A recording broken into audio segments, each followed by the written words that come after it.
Previous video lecture में हमने basic और फंडामेंटल थर्मोडायनेमिक्स के वेरिएबल्स के बारे में डिस्कस किया था और जीरोथ लॉ को भी हमने देखा था। आज के इस वीडियो में हम फर्स्ट लॉ ऑफ थर्मोडायनेमिक्स को देखेंगे और उसको समझने का प्रयास करेंगे और साथ ही साथ थर्मोडायनेमिक्स के जो प्रोसेस होते हैं उनको डिफाइन करेंगे। फर्स्ट लॉ ऑफ थर्मोडायनेमिक्स को एक्सप्लेन करने के लिए हमको तीन thermodynamical variable work, internal energy और हीट के कंसेप्ट को क्लियर करना पड़ेगा। इसलिए सबसे पहले हम वर्क, इंटरनल एनर्जी और हीट के कंसेप्ट को क्लियर कर लेते हैं। उसके बाद हम फर्स्ट लॉ ऑफ थर्मोडायनेमिक्स को एक्सप्लेन करेंगे।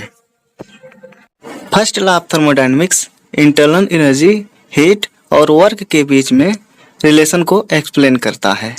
आइए हम पहले वर्क के बारे में जान लेते हैं कि थर्मोडायनेमिक्स में वर्क किसे कहते हैं। थर्मोडायनेमिक्स में वर्क इस प्रकार कहा जाता है कि जो वर्क होता है वो इंटरचेंज होता है एनर्जी का बिटवीन सिस्टम एंड सराउंडिंग।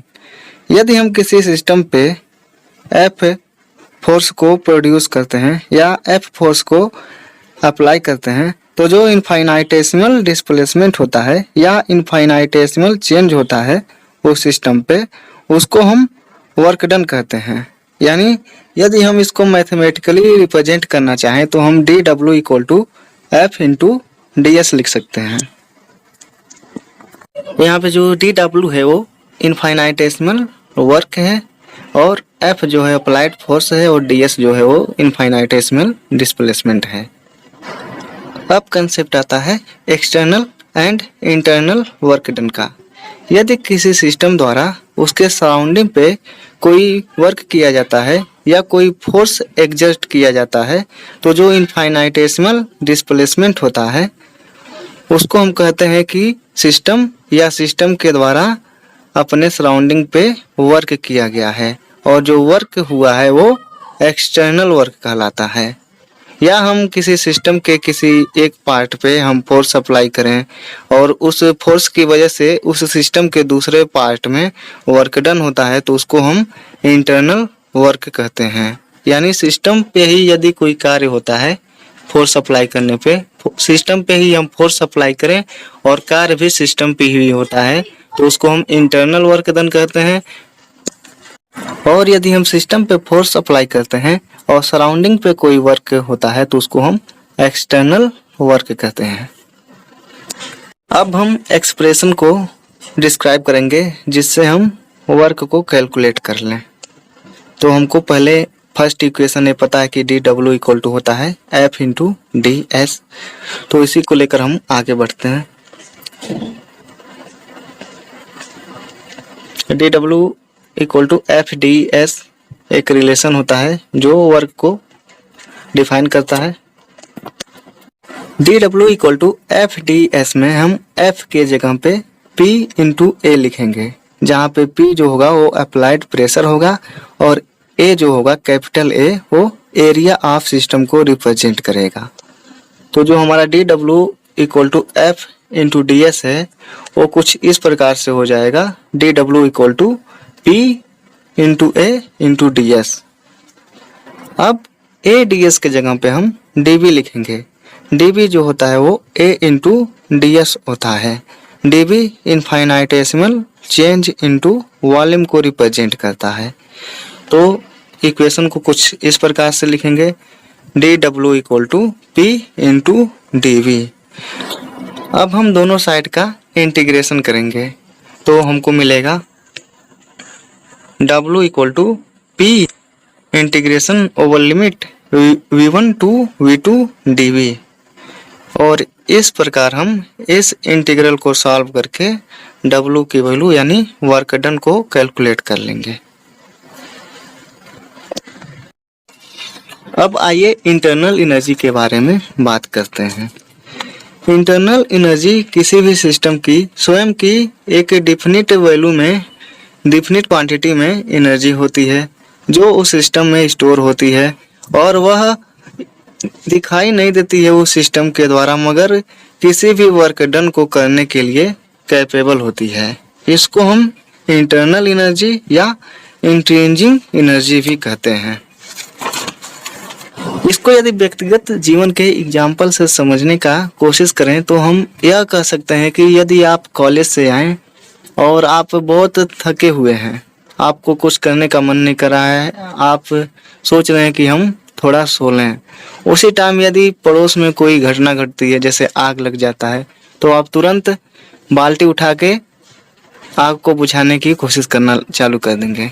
पहले तो आप थके हुए थे, आपको कुछ करने का मन नहीं कर रहा था, लेकिन जैसे ही आपको पता चला कि पड़ोस में आग लगा है तो आप बाल्टी उठा के उस आग को बुझाने में हेल्प करने लगे लोगों का।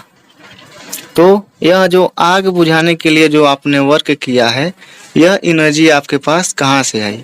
इसी को इंटरनल एनर्जी कहते हैं, जो किसी सिस्टम में स्टोर रहती है लेकिन किसी भी वर्क को करने के लिए कैपेबल रहती है। यह एक डिफिनिट क्वांटिटी की एनर्जी होती है। थर्मोडायनेमिक्स में इंटरनल एनर्जी जो होती है वह स्टेट फंक्शन के रूप में होती है, वह पाथ पे डिपेंड नहीं करती है।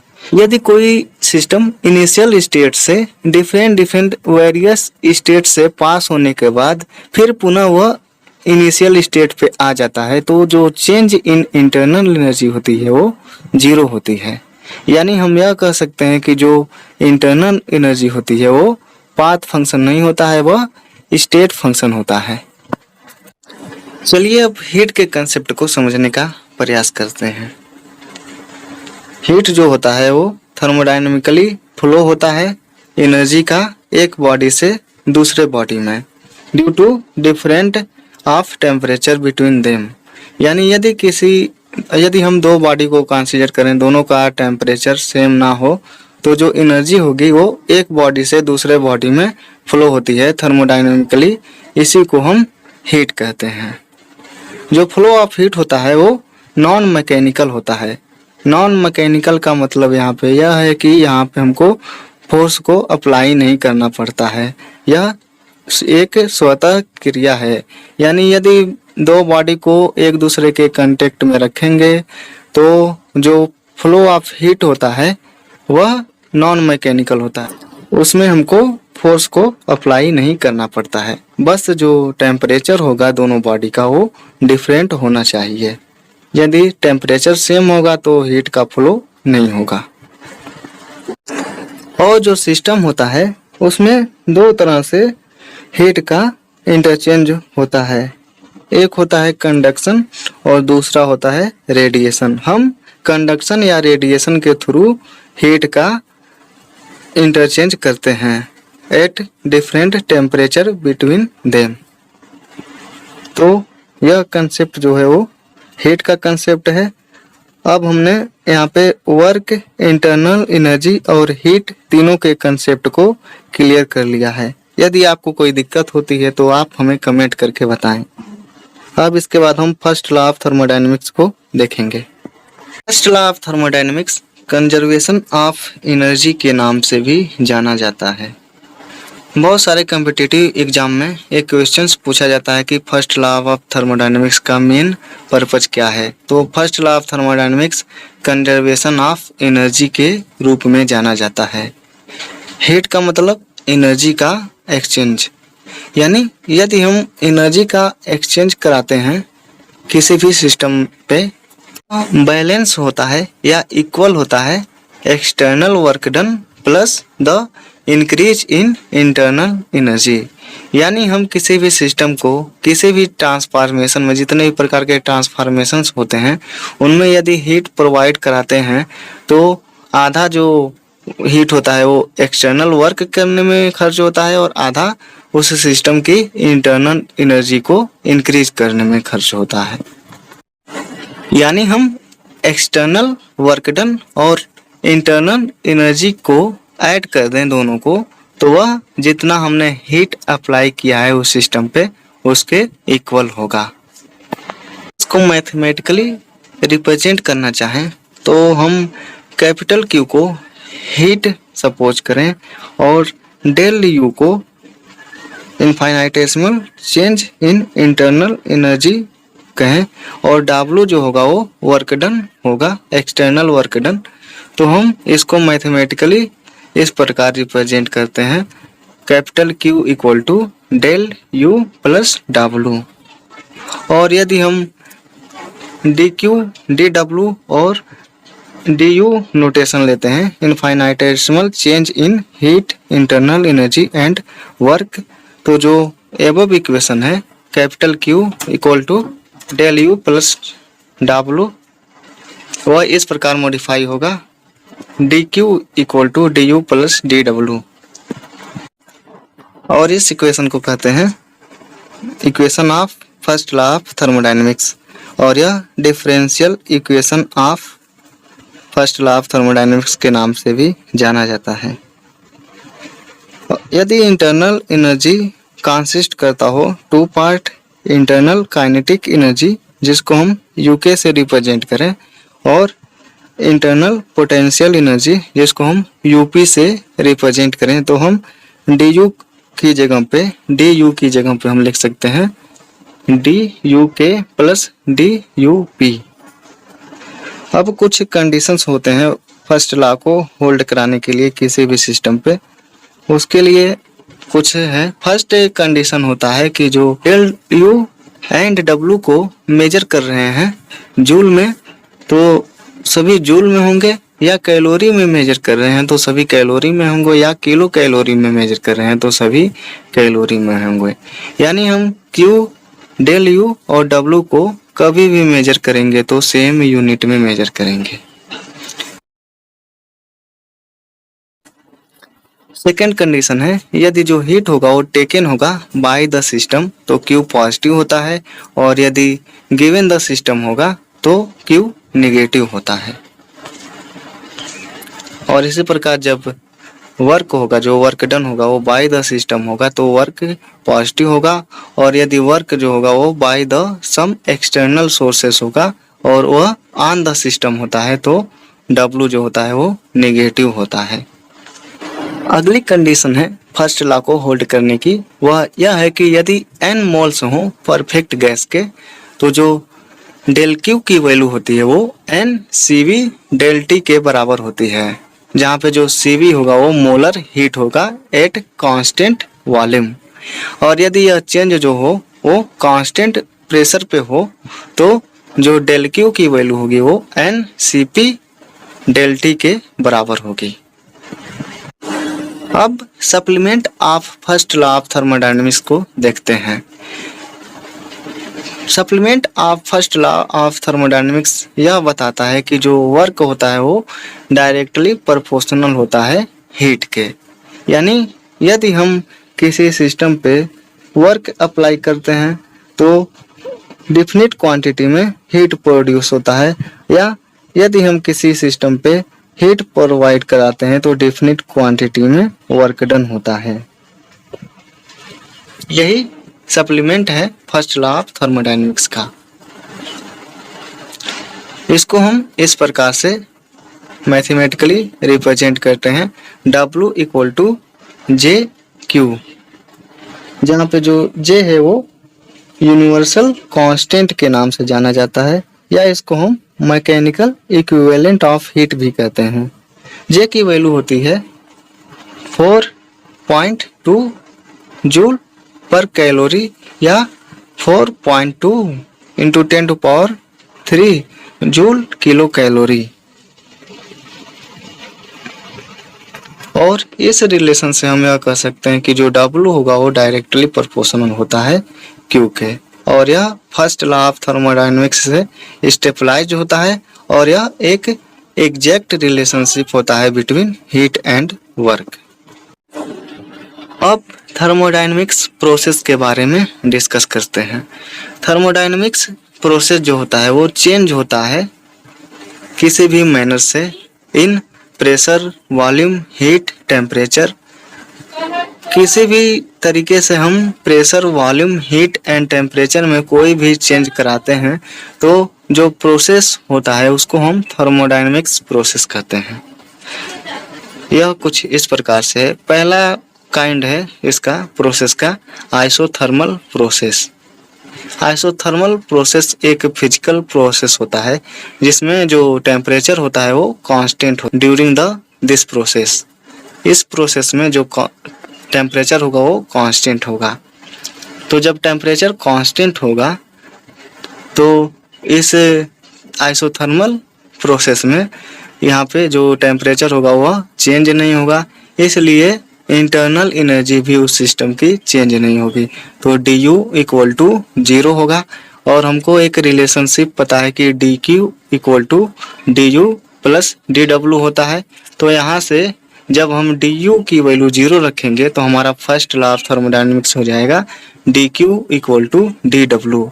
तो हम यह कह सकते हैं कि in isothermal process D Q equal to D W. अगला थर्मोडायनेमिक्स प्रोसेस है एडियाबेटिक प्रोसेस। इस प्रकार के प्रोसेस में हीट का एक्सचेंज नहीं होता है सिस्टम टू सराउंडिंग। तो जब हीट का एक्सचेंज नहीं होगा सिस्टम टू सराउंडिंग तो डी क्यू जो होगा वो 0 होगा, यानी change in heat D Q 0 होगा। तो जो फर्स्ट लॉ ऑफ थर्मोडायनेमिक्स है वो हो जाएगा डी क्यू की जगह पे हम 0 रखेंगे तो 0 equal to D U plus D W होगा। और यहाँ से हम लिख सकते हैं D U equal to minus D W, यानी change in internal energy equal to होगा mechanical work done on the system. यानी जब ऑन द सिस्टम होता है तो वर्क डन क्या होता है, नेगेटिव होता है। इसके बाद अगला हमारा है आइसोबैरिक प्रोसेस। आइसोबैरिक प्रोसेस में जो सबस्टेंसेस होते हैं वह टेकन किए जाते हैं एक एक्सपेंडिंग चैम्बर में। एक्सपेंडिंग चैम्बर में वो टेकन किए जाते हैं जिससे जो प्रेशर होता है वह कांस्टेंट होता है। इस प्रकार के प्रोसेस को हम कहते हैं आइसोबैरिक प्रोसेस। और इस प्रोसेस में हीट अप्लाई करते हैं किसी भी सिस्टम पे या हम हीट प्रोवाइड कराते हैं किसी भी सिस्टम को, तो पार्शली यूज होता है वो इंक्रीज करने के लिए टेम्परेचर को, और पार्शली यूज होता है डूइंग एक्सटर्नल वर्क। और मैथमेटिकली हम इसको रिप्रेजेंट करते हैं D Q equal to C P D T या D Q equal to C V D T plus P into dV। अगला प्रोसेस है आइसोकोरिक प्रोसेस। आइसोकोरिक प्रोसेस में जो सबस्टेंसेस होते हैं उनमें जो वॉल्यूम होता है वो रिमेन अनचेंज्ड होता है, यानी volume is constant during isochoric process. तो यानी डी डब्ल्यू इक्वल टू 0 होगा इसमें आइसोकोरिक प्रोसेस में। तो वर्क डन जो होगा इस प्रोसेस में वो 0 होगा, क्योंकि जो वर्क होता है वो फंक्शन होता है P और dV का। P into d V, W equal to P into d V हम लिखते हैं। तो जो वर्क डन होगा वो 0 होगा, क्योंकि dV जो होगा वो 0 होगा। इनफाइनाइटेसिमल चेंज या चेंज इन वॉल्यूम 0 है तो W भी 0 होगा। तो यहाँ पे d W equal to P into d V होता है। तो जब dV 0 है, मैथमेटिकली हम इसको यदि देखें तो हम क्या कह सकते हैं डी डब्ल्यू इक्वल टू 0। तो जो फर्स्ट लॉ ऑफ थर्मोडायनेमिक्स है उसका जो स्टेटमेंट है कुछ इस प्रकार से दिया जाता है d Q equal to D U plus D W. तो यहाँ पे डी डब्ल्यू की वैल्यू 0 रखेंगे तो D Q equal to D U के इक्वल होगा। और यहाँ से हम कह सकते हैं D Q equal to C V D T या D U equal to C V D T during isochoric process. तो आज के इस वीडियो में हमने फर्स्ट लॉ ऑफ थर्मोडायनेमिक्स को एक्सप्लेन किया और साथ ही साथ उसको एक्सप्रेस भी किया मैथमेटिकली, और हमने थर्मोडायनेमिक्स प्रोसेस को भी देखा। हमारी आने वाली वीडियो में हम adiabatic equation of perfect gas, molar heat, molar specific heat Cp and Cv को भी देखेंगे, और साथ ही साथ उनके बीच में जो रिलेशनशिप होता है Cp और Cv के बीच में उसको भी डिफाइन करेंगे। इसके बाद जो वर्क डन है डिफरेंट प्रोसेस में, जैसे external work done of ideal gas, isothermal expansion, external work done by the ideal gas in adiabatic expansion, इन सबको भी देखेंगे। तो आई होप कि वीडियो आपके लिए हेल्पफुल रहा होगा। मिलेंगे अगले वीडियो में इसी टॉपिक को आगे बढ़ाते हुए। तब तक के लिए धन्यवाद। और हाँ, यदि आप हमारे इस चैनल पर नए हैं तो इस वीडियो को लाइक करें और हमारे चैनल ताकि आने वाली वीडियो में ज़रूर मुलाकात हो। और यदि किसी भी प्रकार की दिक्कत होती है तो आप हमें कमेंट करके अवश्य बताएं। Thanks for watching.